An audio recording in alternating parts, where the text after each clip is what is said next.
Madame, Monsieur, bonsoir, bienvenue au Forum de la presse, le rendez-vous hebdomadaire du studio Kalangou.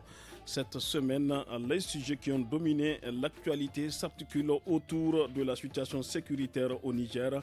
Avec nos invités, nous allons entre autres analyser le bulletin du Centre national de coordination du mécanisme d'alerte précoce et de réponse aux risques sécuritaires du 10 juillet passé qui indique une baisse significative du nombre de victimes civiles d'actes de groupes armés au Niger.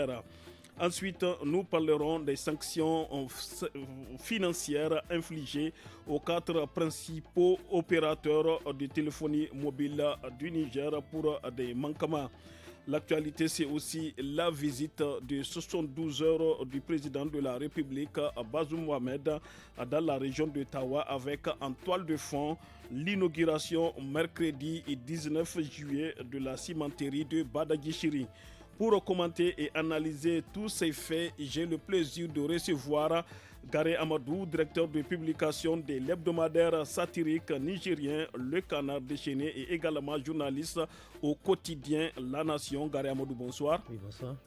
Maimouna Diado, journaliste indépendante. Maimouna Diado, bonsoir. Bonsoir.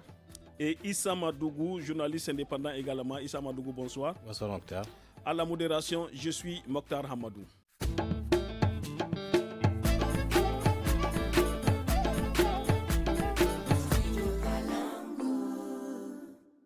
Nous débutons le forum de la presse de ce vendredi 21 juillet par la situation sécuritaire au Niger. Le Centre national de coordination du mécanisme d'alerte précoce et de réponse aux risques sécuritaires a publié le 10 juillet son bulletin. Selon lui, le nombre de victimes civiles d'actes de groupes armés au Niger a connu une baisse significative. Le CNAP attribue cette amélioration à la présence constante des forces de défense et de sécurité et aux efforts de paix du gouvernement. L'analyse indique que les civils sont de plus en plus épargnés par les actions de masse.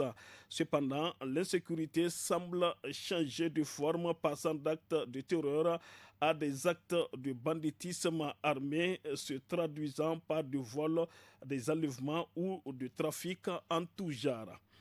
Maimouna Diado, 5 morts, dont un gendarme et 4 civils, 19 blessés côté amis, 2 assaillants tués et d'importants matériels récupérés. C'est le bilan d'une attaque d'individus armés le vendredi 14 juillet sur le tronçon Torodi-Makolondi, région de Tillabéri. Région de Tillabéri, non loin de la frontière du Burkina Faso.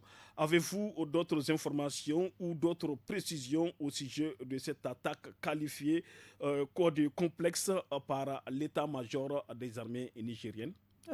Mokhtar, je ne peux avoir encore d'autres informations du moment que le communiqué de l'état-major fait cas de ce que vous venez de dire à l'instant. L'information qui circule, c'est ça.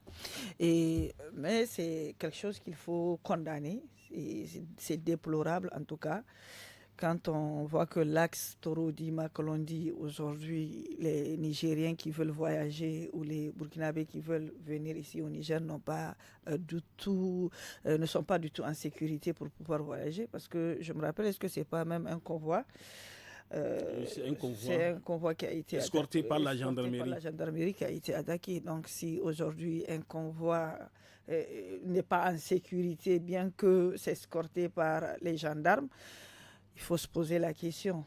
Soit on laisse ce tronçon pour ne plus, en tout cas, voyager sur ce axe, soit on continue de voyager, mais on continue de renforcer aussi la sécurité.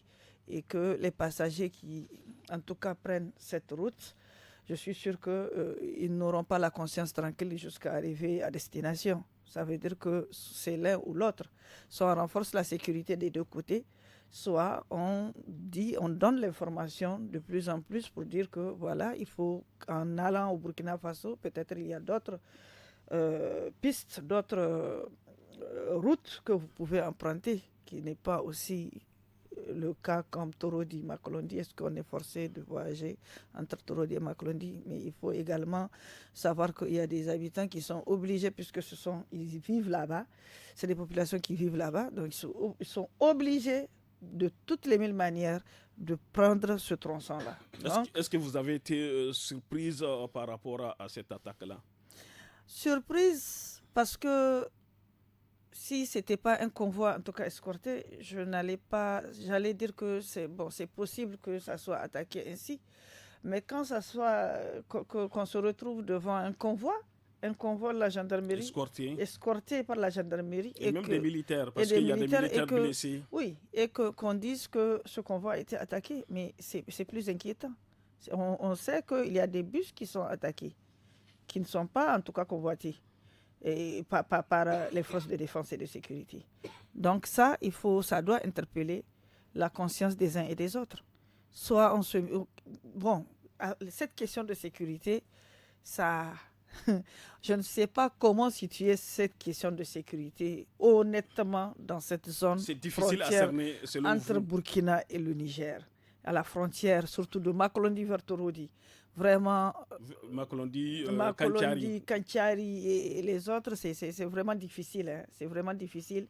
Et je t'assure, aujourd'hui, je ne suis pas la seule personne. Il y a des gens qui, depuis que cette situation a commencé, ces personnes ont même oublié que le tronçon là existe parce qu'ils ne peuvent pas voyager. Ils ont la peur bleue de voyager. Mais je dis que c'est pas, en tout cas, on ne peut pas rester les bras croisés face à cette situation. C'est tout simplement d'interpeller l'État nigérien et interpeller de l'autre côté également le Burkina Faso pour qu'il y ait plus de présence militaire et qu'il y ait plus de collaboration militaire entre les deux pays pour qu'on puisse mettre fin à cette situation. Merci beaucoup, Maimouna Diado, Gare Amadou. Que peut-on retenir au sujet de ce bulletin du Centre national de coordination du mécanisme d'alerte précoce et de réponse aux risques sécuritaires publié le 10 juillet passé? J'ai constaté que vous avez même titré au niveau de votre journal par rapport à cet élément. Voilà, donc mais avant d'attaquer cet élément du CNAP, oui, ce bulletin du CNAP, il faut quand même préciser que l'attaque de Makolondi, pourquoi l'état-major parle d'attaque complexe, c'est d'abord une mine qui a été posée. Donc c'est un véhicule qui a sauté sur une mine. Quand le véhicule a sauté sur une mine, j'imagine que c'est un des véhicules de la gendarmerie, c'est ça qui fait le nombre de morts là. Et donc quand le véhicule a sauté, les assaillants ont commencé à tirer. Mais contrairement à ce qu'ils ont l'habitude de faire, cette fois-ci, la gendarmerie était bien sûr ses gardes parce qu'elle escortait un véhicule. Elle savait qu'il se pouvait qu'il y ait une attaque. N'est-ce pas? Et donc, la riposte énergique de la gendarmerie a fait que les assaillants ont fui. Et ils ont fait ce qu'ils n'ont jamais pu faire.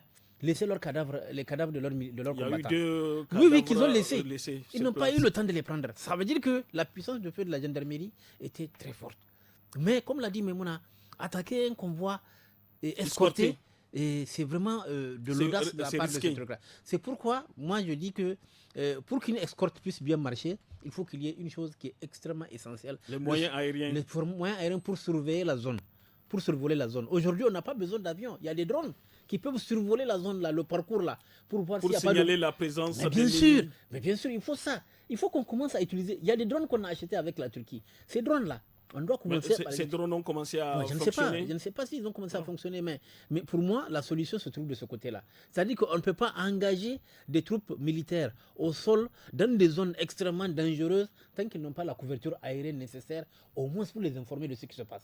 Parce que si la gendarmerie, s'il y avait les moyens aériens dans cet espace-là de Makolondi, on pouvait informer la gendarmerie que, attention, on a vu un mouvement de personnes à moto à tel endroit, ils sont en train de se diriger vers votre convoi. Et là, la gendarmerie va arrêter les véhicules. Comment les assaillants ont su quand même que le squat va passer, la gendarmerie, les militaires? Voilà le grand problème, Mokhtar. Le problème qu'on a aussi. Donc ça veut dire qu'il y a un problème de collaboration. Non, ce n'est pas un problème de collaboration. Il y a un problème d'antipatriotisme. Mais c'est à côté d'un village. Non, c'est un problème d'antipatriotisme. C'est-à-dire qu'il y a des Nigériens traîtres qui sont en train voilà, c'est ça le manque de collaboration. Il y a des Nigériens traîtres qui sont en train de donner de l'information aux ennemis. Parce que qu'est-ce qui se passe? Ils ont exactement le nombre, c'est sûr qu'ils ont exactement le nombre de véhicules de la gendarmerie, le nombre de véhicules qui sont en train d'être escortés, ils ont toutes ces informations-là. Et c'est pas un étranger qui c'est des Nigériens qui aide ces gens-là à commettre leurs actes. Voilà le problème qu'on a. Surtout le passage en réalité, à partir de Niamey jusqu'à Torodi, jusqu'à Makalondi.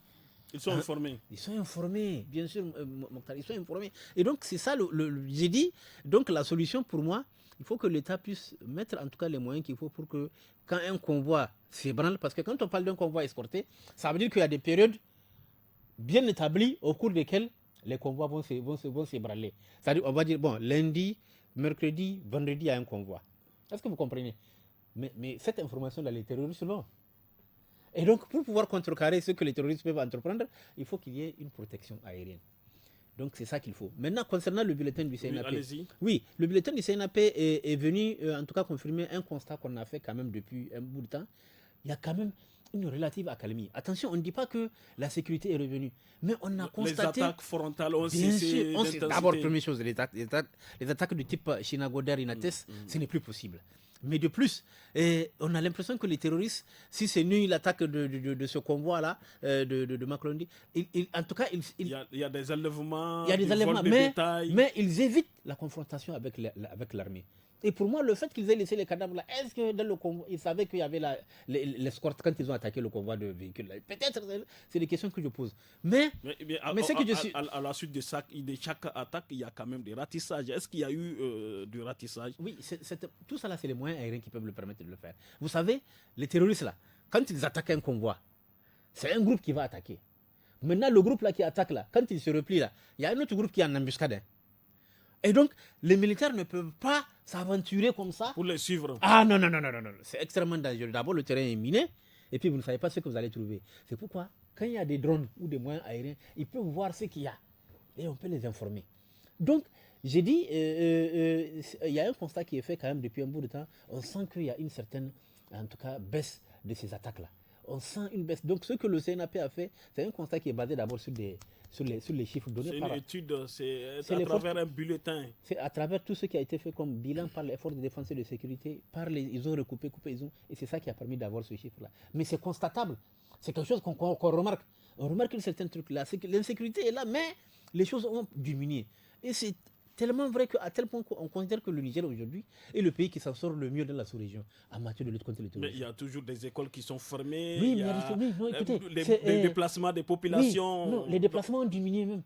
Ça a diminué par rapport au passé. Ce qu'on a connu par le passé, là, le déplacement massif des populations de l'Anzourou, on n'a plus ça. Est-ce que vous comprenez? Maintenant, il y a des déplacements sporadiques, mais ce n'est plus l'envergure qu'on connaît.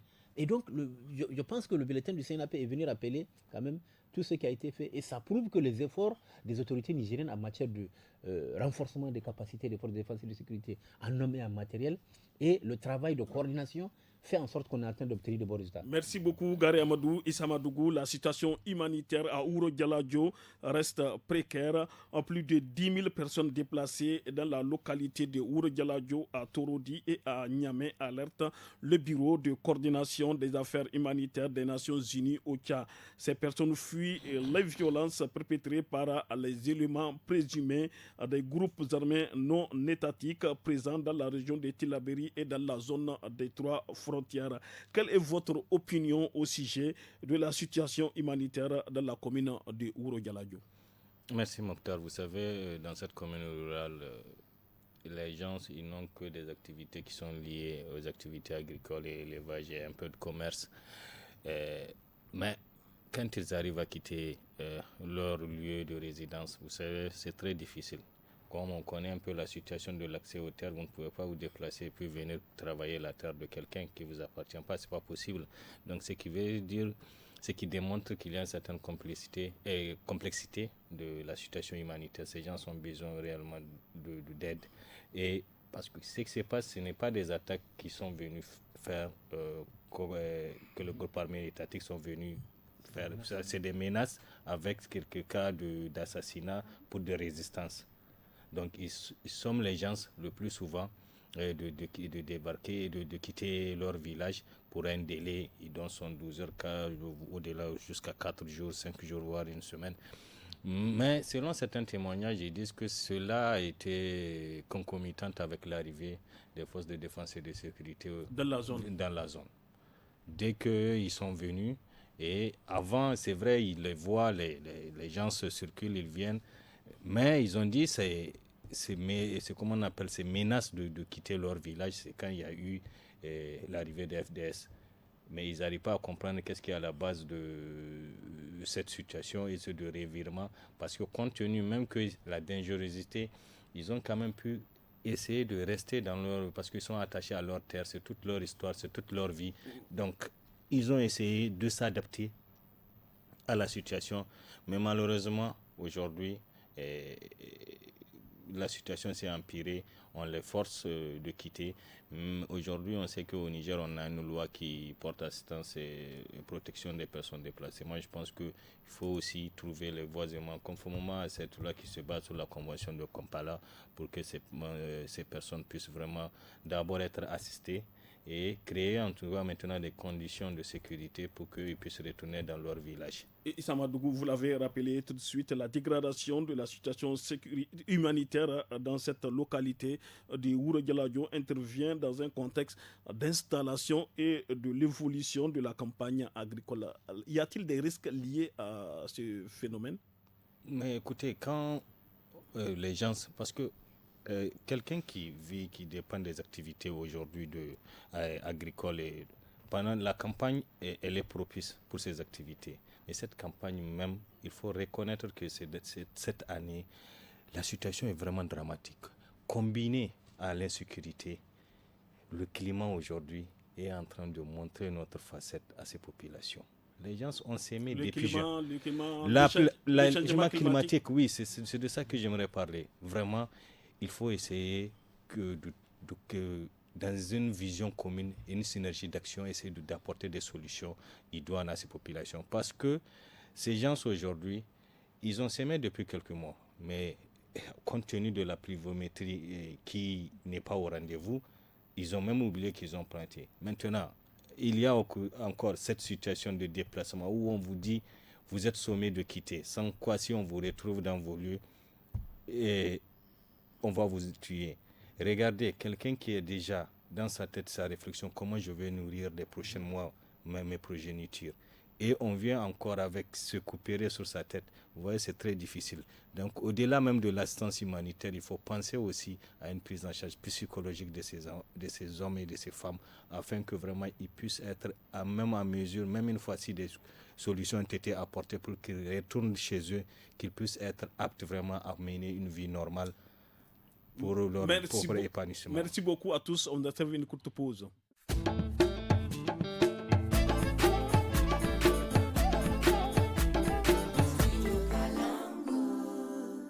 Passons à présent au second sujet de ce forum de la presse. Au Niger, l'autorité de régulation des communications électroniques et de la poste a infligé des sanctions pécuniaires à l'encontre des 4 principales compagnies de téléphonie mobile opérant dans le pays pour des manquements persistants dans leurs offres de services malgré des avertissements selon cette autorité.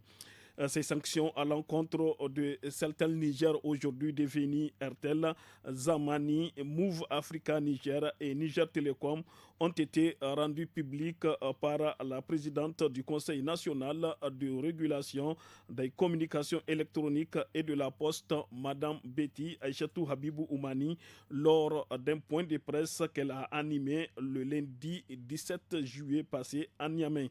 Kari Amadou. Ces sanctions indiquent la présidente du Conseil national de régulation des communications électroniques et de la poste et la conséquence de la non-conformité au texte en vigueur par ces entreprises dans le cadre de leurs offres. Que peut-on retenir au sujet de ces sanctions? Et vous savez, ces sanctions sont des sanctions qui, en tout cas, sont les bienvenues pour les consommateurs que nous sommes. Chaque jour, nous nous plaignons des offres de services. La mauvaise qualité du réseau, vous voyez. Je ne veux pas indexer mais la mauvaise qualité du réseau, n'est-ce pas, etc., etc. Et c'est-à-dire, on se plaint, mais nous sommes heureux aujourd'hui que, en tout cas, l'ARCEP ait décidé quand même de taper du poing sur la table et d'infliger ces sanctions-là. Cependant, pour ce qui est de Niger Telecom, quand même, moi je trouve que Niger Telecom est une société qui est en difficulté. Pourquoi? Elle est en difficulté parce que... C'est une société nigérienne. C'est une société nigérienne. Mais de plus, il y a de l'argent que l'État doit à Niger Telecom que l'État ne paye pas. Et ça, on vous parle des milliards parce que vous savez, les frais téléphoniques là, au niveau des ministères et tout ça là, mais ça fait beaucoup d'argent. Mais on ne paye pas Niger Telecom. Les gens ne payent pas Niger Telecom. L'État ne paye pas. L'État ne paye pas. Les gens ne payent pas ou l'État ne paye pas. Non, j'ai dit l'État. Voilà. Quand je dis l'État ne paye pas Niger Telecom. Mais alors, il y a de plus, on exige de Niger Telecom que Niger Telecom soit performante. Mais ce n'est pas possible. On vous parle des milliards et des milliards que l'État doit verser. Que doit verser à Niger Telecom pour des prestations que Niger Telecom a faites, pour des frais téléphoniques, etc., qu'on ne paye pas. Mais comment voulez-vous qu'une société comme ça puisse marcher? Et une société il y a nationale, aussi l'Internet un peu déployé, un peu partout dans les lieux publics. Je vous dis, et ça c'est un sujet, c'est des milliards qu'on refuse de payer à Niger Telecom. Mais comment Niger Telecom va se développer? Comment est-ce que vous voulez que Niger Telecom puisse améliorer son truc? Oui, si c'est une excuse pour Niger Telecom et les autres opérateurs. Non, les autres opérateurs, eux, ils n'ont pas d'excuse. Parce que quand même, je prends un exemple. Pour ceux qui ont des abonnés... Non, je ne vais pas citer. Voilà. Ce que je vais dire... Je ne vais pas citer... Enfin, ce que je vais dire, c'est que ces opérateurs de téléphonie mobile privée, là, mais c'est eux qui ont le gros des abonnés. Niger Telecom n'a pas les gros des abonnés. Et vous savez combien de milliards ils se font par jour? Vous savez combien de milliards les 4 opérateurs privés, là, je parle de... les 3 autres. Les 3 autres, je vais dire Niger Tele, Move, Airtel, Zamani. Vous savez combien de milliards ils se font par jour? Non, moi, ils ne me font pas pitié, eux. Parce que moi, je trouve que Niger Telecom n'a pas beaucoup d'abonnés qui lui permettent même... L'argent de Niger Telecom, ça ne peut même pas de la téléphonie cellulaire. Non. Ce sont les prestations d'Internet, de téléphonie et tout au niveau des bureaux. C'est ça qui rapporte de l'argent. Malheureusement, le premier client qui est l'État ne paye pas. Voilà le problème dans lequel Niger Telecom est. Il ne faut pas que les gens se tonnent. Hein. Niger Telecom ne peut pas faire de miracle. Niger Telecom, l'État doit lui verser de l'argent, n'est-ce pas, pour des prestations, et l'État ne le verse pas. Et qu'est-ce qui se passe? Aujourd'hui encore, on vient sanctionner Niger Telecom. Est-ce que vous trouvez que c'est juste? Moi, je trouve que chacun fait son travail. C'est une institution indépendante qui fait son travail. ARCEP n'a pas à savoir que l'État ne paye pas. Parce que l'ARCEP a un cahier de charges qui veut que quand même des prestations de qualité soient offertes par les opérateurs. C'est ça le terme. Donc l'ARCEP n'est pas en faute. Seulement, j'ai dit, l'État du Niger a le devoir de payer Niger Telecom ce qu'il lui doit pour lui permettre de survivre et de se développer. Issa Madougou, merci beaucoup Gary Amadou. Issa Madougou, selon la présidente du Conseil national de régulation des communications électroniques et de la poste, Madame Betty Echatou Abibou Mani, tout est parti d'une campagne de vérification du respect par les opérateurs de leurs obligations édictées par la réglementation du secteur. Êtes-vous surpris de ces sanctions? Écoutez, l'ARCEP n'a fait que son travail. Les obligations dont il parle là, est-ce qu'une fois ils ont rendu public l'ARCEP même pour conforter le consommateur nigérien dans sa position d'être chaque fois grigé par des services qu'il utilise ses propres moyens mais dont il n'est pas satisfait du service offert? Est-ce qu'une fois l'ARCEP a rendu public ces obligations-là? Bon, peut-être ça c'est donc, mais ce que le consommateur peut constater lui, en tant que consommateur aujourd'hui, c'est la mauvaise qualité dans l'Internet, les appels et les messages. Et aussi souvent, quand vous faites des forfaits, vous pouvez faire un forfait mensuel, peut-être de 6 gigas. Demain, quand vous faites, essayez de voir combien vous avez, vous allez trouver peut-être 500 mégas, sans explication. Donc, le consommateur nigérien ne voulait qu'une chose. Quand il sort de sa poche, son budget là, qu'il le consacre, qu'il puisse être satisfait. Mais est-ce que vous êtes surpris? Est-ce que vous avez constaté des désagréments dans la fourniture des services téléphoniques? Il n'y a pas quelqu'un qui n'utilise pas le téléphone aujourd'hui qui n'est pas victime de ça. Il n'y en a pas. Vous avez vu des gens qui se plaignent? Moi-même, combien de fois j'arrive, je fais par exemple 24 heures, je n'ai pas d'internet. Ou bien le débit est lent. Souvent, même si c'est le débit qui est là, oui. Mais souvent, c'est que même la qualité. Dans Niamey, même, tu peux appeler quelqu'un que tu n'arrives pas à l'entendre. À côté de toi, tu peux oui, ça arrive. Mais maintenant, moi, c'est que ça, aujourd'hui, on a sanctionné. Quelle est l'incidence aujourd'hui sur le consommateur? Il ne suffit pas simplement de sanctionner, mais il faut les amener aussi à se corriger. il faut mais est-ce que la sanction, c'est pas dans le même cadre? Non, mais on sanctionne, ils vont payer. De toutes les façons, c'est qu'ils vont payer là. Même s'ils payent, vous et nous tous, on va encore repayer. Parce que c'est comme ça. Tu vas faire les recharges 5 000, 4 500 va rester, tu ne sais même pas les 500, comment c'est parti. Ou bien tu fais de 5 francs, va quitter, tu ne sais même pas. De toutes les façons, nous, ce qu'on attend aujourd'hui des autorités, quand on régule quelque chose, il faut apporter des réponses aux consommateurs.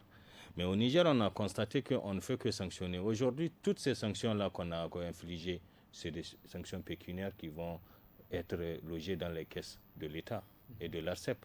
Mais nous, le consommateur nigérien, oui. Oui. Maintenant, la question que, en tant que consommateur, on se pose, est-ce qu'aujourd'hui, ces sanctions peuvent amener ces opérateurs à se corriger? À se corriger, parce que ce n'est pas la première fois qu'on les sanctionne. Ce n'est pas la première fois qu'on les sanctionne. On constate même souvent que le problème même se multiplie encore. Parce qu'il y a des zones, c'est pas seulement Niamey, hein.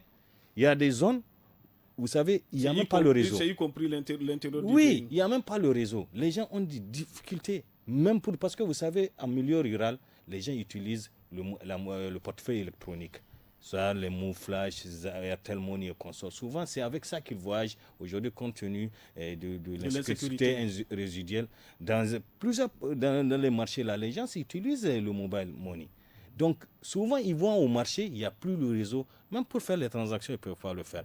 Le consommateur nigérien, lui, quand on dit on sanctionne, c'est bien de sanctionner. Mais quelle est maintenant... Il faut améliorer l'offre. Non, quelle est l'implication par rapport à sa demande de service, le service que lui, il paye? Est-ce que le service va s'arranger? C'est la question que les gens se posent. Merci beaucoup, Issa Madougou, Maïmouna Diado. Ainsi, un délai de 4 mois à compter du 31 août 2022 passé a été accordé aux opérateurs pour corriger les défaillances constatées. Comment expliquer le laxisme de ces opérateurs de la téléphonie mobile au Niger? Depuis 31 août passé, jusqu'à présent, selon l'ARCEP, des manquements continuent encore d'exister. Mais moi, je suis d'abord tout à fait d'accord avec ce que Issa vient de dire et ce que Gary aussi. Il ne suffit pas de sanctionner, il faut mais améliorer le service. c'est ça, en fait. Quand vous faites chaque fois, c'est la même chose qui revient. Ça veut dire que c'est les sanctions, il faut payer. Mais on ne peut pas aller au-delà de il faut payer. Parce qu'eux, ils payent. Oui, mais comment amener ces opérateurs-là à se corriger? Mais c'est ça, en fait. Quand vous utilisez le mode il faut payer, il faut essayer de voir quand vous dites à quelqu'un de payer et que quelqu'un vient, il paye et il n'améliore pas les prestations après. Mais il faut chercher une autre solution. Ça veut dire qu'il n'y a même pas de suivi. Il n'y a même pas de suivi. Quand l'ARCEP fait ses points de presse pour annoncer que tel opérateur de téléphonie mobile doit payer ainsi, doit payer cela, et c'est un délai de, par exemple, 4 mois, comme tu viens de le dire. Moi, je me dis que... Pour corriger. Pour corriger. Après, revenez pour dire que, est-ce que réellement, ce qu'ils ont demandé... Au-delà de 4 mois. Au-delà de 4 mois. Est-ce que ce qu'ils ont demandé à ces opérateurs-là de faire, est-ce qu'ils ont fait? C'est ça, en fait. Parce que, déjà, le consommateur que nous sommes, on devrait voir qu'il y a une amélioration au niveau de la qualité des services de ces opérateurs-là. Mais s'il n'y a pas la qualité, c'est encore un autre problème pour nous. Est-ce que vous voyez? Parce que l'ARCEP encaisse. On est d'accord. De l'argent. Encaisse l'argent qu'eux, ils vont payer. Mais nous, en termes de consommateurs, comme l'a dit Issa, mais nous, on trouve quoi dedans? Parce que c'est quoi le problème? Merci Issa, vous n'avez pas la parole. En fait c'est vrai, ce qu'il est en train de dire, c'est qu'il est en train de compléter ce que moi je voudrais dire. Oui. Mais je dis, aujourd'hui, en termes de qualité, c'est ça qui nous inquiète. À Niamey, il ne faut pas aller loin. Quand tu quittes ton quartier, tu vas dans un autre quartier, il est difficile d'avoir la connexion. En tout cas, pour certains opérateurs là, de téléphonie, il est difficile aujourd'hui que je quitte mon quartier et que je parle, ne serait-ce qu'à côté, je n'ai pas le réseau là. Je suis en difficulté. Peut-être même les appels. Voilà. Oui, mais c'est ça en fait. C'est ça. La personne est à côté de toi, tu appelles, on te dit indisponible. Alors qu'il est à côté de toi. Donc ça veut dire quoi? il y a des fois, ça sonne à ton niveau, mais ça ne sonne pas au niveau de celui dont tu appelles. C'est un autre problème. Tu as besoin de télécharger quelque chose rapidement, tu n'as pas accès à ça. Donc, c'est un autre problème. On ne vit que de problèmes de jour en jour qui sont, en tout cas, dont la cause, c'est les opérateurs. Donc, selon vous, les sanctions n'arrangent en rien la difficulté mais ça fait des combien, Nigériens? non, ça fait combien d'années que ARCEP est là? Que l'ARCEP sanctionne même. Oui. C'est ça que je voudrais dire. Sanctionner là. Si les opérateurs, si ARCEP arrivait par ces sanctions-là à ramener ces opérateurs, qu'il y ait plus de qualité, en tout cas au niveau des consommateurs qui utilisent les réseaux, moi je pense que depuis lors là, on ne serait pas à ce stade-là. Merci beaucoup, Maimouna Diado. Gary Amadou, quelles sont les attentes des Nigériens vis-à-vis de ces opérateurs de téléphonie mobile et même de l'ARCEP? C'est vraiment l'amélioration de la qualité. Pour moi, d'abord, il y a une précision, c'est-à-dire que ce n'est pas l'ARCEP qui encaisse les sanctions. Le ministère des Finances. Oui, c'est le ministère des Finances et puis ça va au Trésor. Ce n'est pas l'argent qui rentre dans les caisses de l'ARCEP. Mais maintenant, c'est une institution de l'État. Non, mais c'est pas ça. Non, c'est lui qui force pour qu'on paye. Donc c'est lui qui force, mais l'argent ne vient pas dans les caisses de l'ARCEP. De toutes les façons. Donc maintenant, ce n'est pas ça le problème. Non, ce n'est même pas ça le problème. En réalité, la question qu'il faut se poser est pourquoi, comme ils le disent, chaque année, il y a des sanctions, mais ça ne s'améliore pas. Pour moi, ça veut dire que, en réalité, les sanctions, là, ne le font rien. Ça veut dire que quand on voit leur chiffre d'affaires, dire à RTL de payer 1 milliard, vraiment, c'est une goutte d'eau dans l'océan des bénéfices qu'ils font. Pour moi, c'est... Donc, il faut modifier les textes. Vous voulez dire que l'ARCEP doit aller au-delà de ces sanctions-là? Non, il faut modifier... Parce que les sanctions de l'ARCEP sont basées sur les textes. Il faut modifier les textes pour faire en sorte que les amendes là soient plus lourdes. Qu'on arrête l'opérateur, selon vous? Non, pas l'opérateur. Quand les amendes sont lourdes là, vous savez, on va vous amender, on vous dit RTL de payer 1 milliard. RTL peut faire 600 milliards par an, 1 milliard c'est... ils disent, bon voilà, on donne ça au Trésor, c'est pas grave. Donc, mais ça ne change rien. Mais si on dit, à cause de ça, vous allez payer 10 milliards. 10 milliards, ça pèse. Et donc, il faut modifier les textes pour faire en sorte que les sanctions là soient pécuniaires, soient plus lourdes. Là, on va voir ce qui va se passer. Merci beaucoup, Gary Amadou. Issa Madougou, rapidement, 30 secondes. Effectivement, ce n'est pas le qui encaisse qui intéresse les gens, c'est l'amélioration de l'eux. Mais il faut se dire une chose, c'est au Niger que le consommateur est délaissé. Vous voyez un seul exemple. Ce mois passé, il y a eu tellement de coupures et aujourd'hui, toutes les factures ont augmenté. Quel y a de coupures? Les coupures d'électricité. Le consommateur nigérien est abandonné à son sort. Aujourd'hui, s'il y a un consommateur, regardez dans la sous-région, regardez comment ça se passe. Mais au Niger, est-ce que ces décisions sont prises pour protéger le consommateur ou bien l'ARCEP est dans sa mission? Mais je ne pense pas que l'ARCEP a pris ces décisions pour vraiment protéger le consommateur nigérien, mais il a eu à prendre ces sanctions conformément à sa mission de régulateur. Mais aujourd'hui, nous demandons à l'État de prendre les dispositions pour que le consommateur nigérien soit protégé dans sa demande de services de qualité, dans sa demande de prestations de qualité. Parce qu'il faut aussi que ces coûts-là qui définissent un peu la prestation de ces services soient adaptés aux réalités économiques du consommateur nigérien. Merci beaucoup à tous. On a servi une courte pause.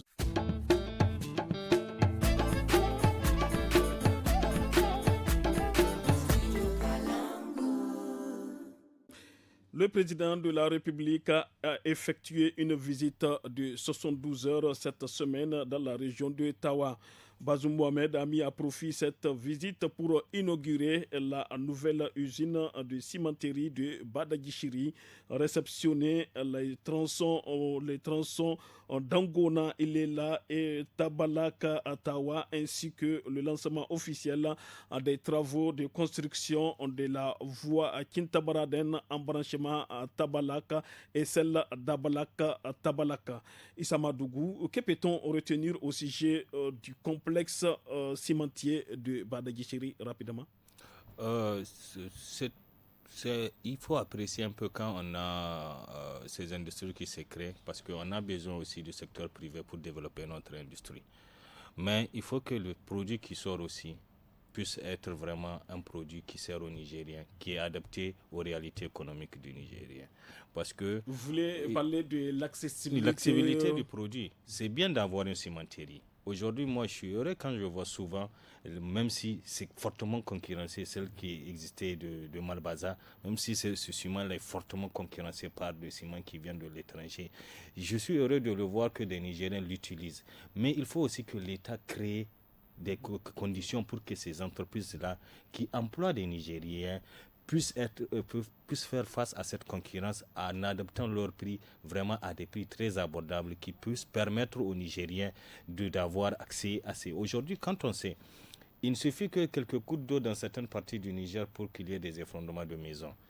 Donc, il faut faciliter cela au Niger. En majorité construite en banco. C'est une bonne chose parce que le Niger déjà s'est inscrit dans cette dynamique de moderniser les villes. De moderniser les villes et aussi cette dynamique de développement du secteur privé et de l'industrie. Donc, aujourd'hui, nous sommes dans cette dynamique de la ZLECAF.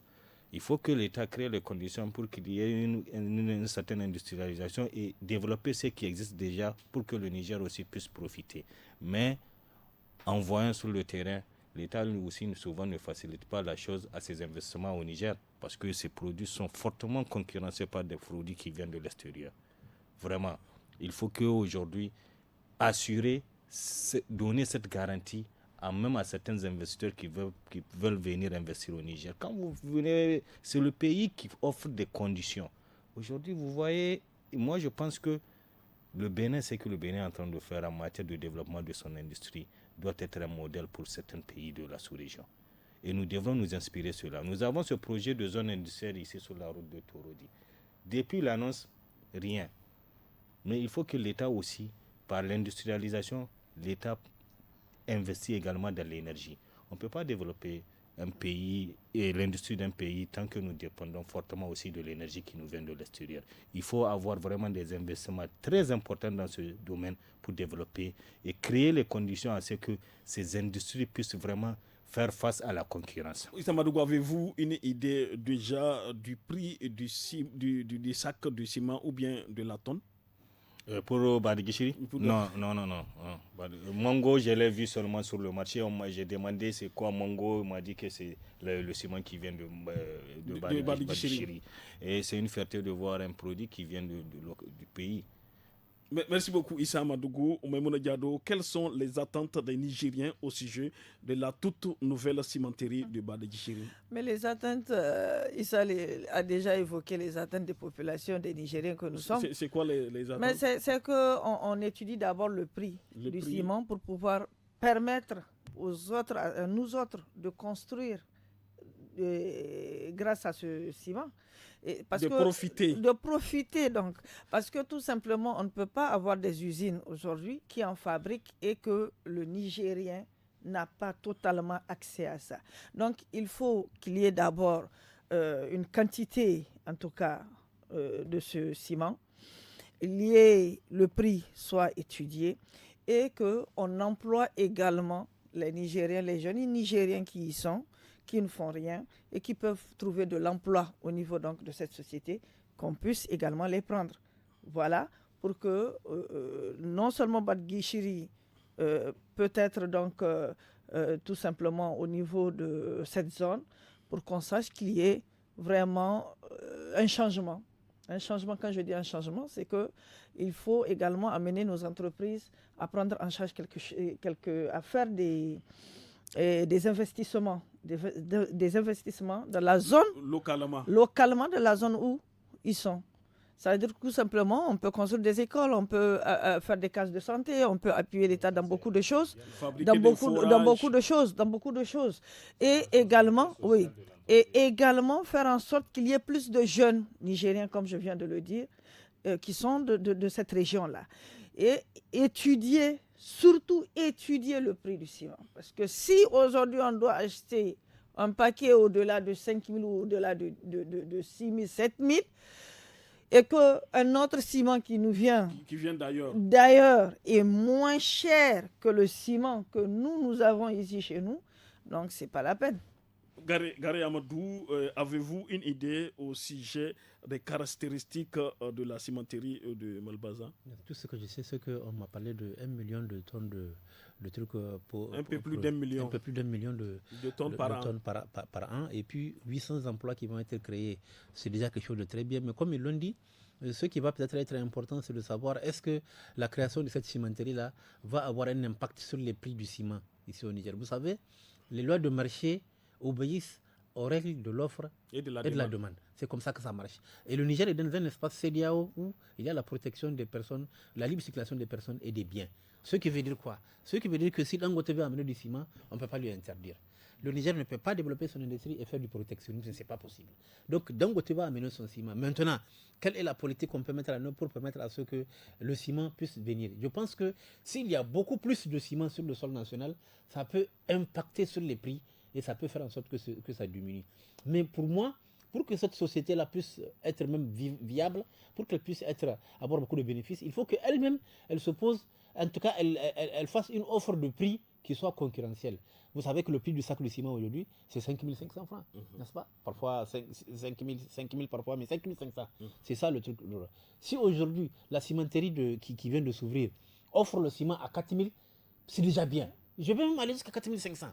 Même si c'est à 4 500, je pense que c'est déjà bien. Les gens vont se ruer vers là où, en tout cas, ceux qui commandent, qui vont certainement à l'usine acheter ça à 3 500 et puis venir vendre ça à 4 500. Mais on va chercher le ciment Mongo. Bien sûr, on va préférer le ciment Mango pour construire. Donc, c'est une politique que pour moi, les auteurs, en tout cas ceux qui ont créé cette société-là, doivent faire.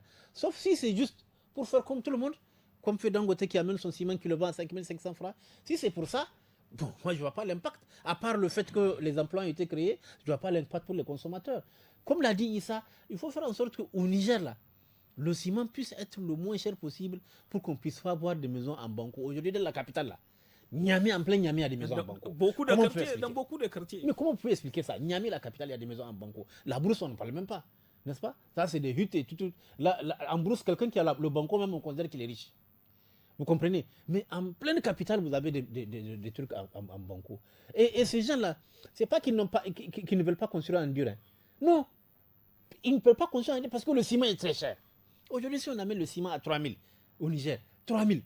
Mais vous allez voir tous ceux qui ont comme maison en banco là-bas disparaître. Donc il faut que l'État, moi je suis d'accord avec ce qu'il s'est dit, il faut que l'État, en tout cas, fasse une politique qui va faire en sorte que le ciment puisse devenir moins cher, accessible à tous. Et c'est en ce moment qu'on peut peut-être dire qu'on va applaudir. Mais aujourd'hui, on est fiers d'avoir une cimenterie comme ça. Maintenant, on va voir la politique de prix qui va être appliquée. Merci beaucoup, Gary Amadou. Rapidement, Issa Madougou. Surtout avec le bilan de 72 heures du président de la République de la région d'Ottawa. Allez-y. Moi, je pense que les tournées des chefs d'État dans les régions sont vraiment des initiatives à saluer parce qu'il faut aller souvent rencontrer les populations rurales, être en contact avec eux, faire des rencontres avec les cadres de commandement pour les élus également pour savoir qu'est-ce qui va dans la région, qu'est-ce qui ne va pas. C'est un exercice que moi j'encourage vraiment pour essayer un peu d'avoir les réalités, que de ne pas rester seulement dans les grandes villes pour pouvoir répondre à leurs aspirations. Il faut aller en contact avec ces populations, c'est une bonne chose. Moi, je l'encourage vraiment, c'est que ça ne soit pas uniquement à des occasions comme ça. Et pour finir, oui. Par rapport à la cimenterie, certes, c'est vrai, ce sont des Chinois qui ont fait les investissements, mais il faut que aujourd'hui, l'État aussi, pas ce qui s'est passé avec la CNPC là, par rapport aux emplois là. Vous voulez dire que l'État doit avoir un œil regardant? Oui, où on renvoie les gens comme on veut. Un ministre prend une décision pour dire réhabiliter ces gens et un directeur refuse d'obtempérer à la décision. Non. Il faut même des décisions de justice. Non, il faut que le gouvernement, l'État du Niger aujourd'hui doit vraiment être un État fort. Même tout à l'heure, quand Garé dit que le Niger ne peut pas faire du protectionnisme, mais c'est des lois communautaires que d'autres pays ne respectent pas. Ne sont pas gênés pour violer. Par exemple, non, quand vous prenez Buhari, ce que Buhari a fait là, ce que Buhari a fait là, à travers la fermeture des frontières. Oui, mais enfin. Non, Garé, vous n'avez pas la parole, allez-y. Non, ce que Buhari a fait là, c'est une loi communautaire que Buhari a violée. Mais c'est quand le Niger a pris la décision d'arrêter la migration, ce ne sont pas les pays voisins aussi qui sont criés pour dire que le Niger est en train de faire une entrave à la libre circulation des personnes et de leurs biens. Maintenant, pour nos propres intérêts, moi je pense que, quelle que soit la décision, pour permettre à ce que nous aussi, aujourd'hui, dans le cadre de la ZLCAF, nous sommes l'un des pays qui perd plus. On a quoi à offrir? Regardez l'état de nos industries. Pratiquement, donne-moi, même les sociétés qu'on a, on n'a que des entreprises. Il faut créer les conditions pour renforcer tout ce qu'on a sur le plan économique afin que les investissements puissent être protégés, qu'on puisse rendre plus attirant la destination du Niger aux investisseurs. Merci beaucoup Issa Madougou. Rapidement, 10 secondes si vous avez quelque chose à dire. Oui, rapidement, Gary Amadou. Ce que je voulais dire, par exemple, c'est vrai, ce que le Nigeria a fait, c'est mal. On peut condamner ça, mais ça ne veut pas dire que c'est ça qu'on doit faire. Parce que le Nigeria, quand il a fermé les frontières, il a dit que non, il y a trop de contrebande qui rentre. Il y a trop de produits contrebandiers, de contrebande qui rentrent. C'est ça l'argument principal, n'est-ce pas? Donc, moi, je pense que pour moi, l'exemple du Nigeria n'est pas un bon exemple à suivre. Le cycle de fermer les frontières ou de faire le protection. Non. Pour moi, merci beaucoup à tous. Merci beaucoup à tous. Nous sommes au terme de ce forum du studio Kalangou. Merci à nos invités, Gary Amadou, directeur de publication de l'hebdomadaire satirique nigérien Le Canard déchaîné et également journaliste au quotidien La Nation, Maimouna Diado, journaliste indépendante, et Issa Madougou, journaliste indépendant. Merci aussi à vous tous, chères auditrices, auditeurs, téléspectatrices, téléspectateurs, pour votre fidélité au programme du studio Kalangou. Rendez-vous samedi et dimanche dès 17h sur nos 52 radios pour suivre l'actu des jeunes suivi de tous à la FADA. Et à partir de 18h15 samedi, suivez le forum en Hausa et dimanche celui en Zarma. Merci aussi à la technique côté son assurée par Amin Hassan, à la réalisation Seini Isaka. C'était Mokhtar Hamadou à la modération du forum. Au revoir.